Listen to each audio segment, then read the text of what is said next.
Allah Tuhanku. Ya Allah, Lily.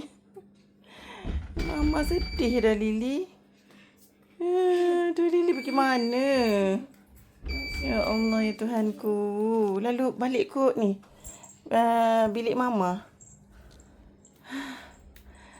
Pandai pula dia balik kot pintu belakang. Rindu Mama. Terkejut Mama, takut sangat. Aduh, hai Lily. Aduh, jangan buat macam tu lagi.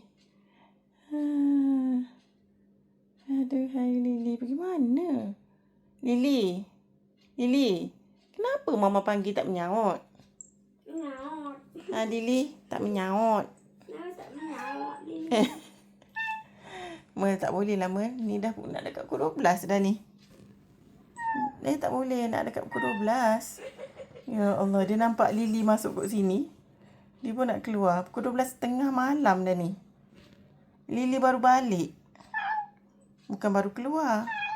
Dah. Tak boleh. Apa ni? Balik terus bekerja. Tangkap apa tu, lalat? Ya, lalat. Aduh, ya Allah. Hai Lily. Dia tak macam tak ada apa-apa je. Yang kita ni mencari, berpusing, menjerit-jerit cari Lily. Merasa jiran-jiran pun dengar kot kan. Dia balik relax je. Ikut kibas.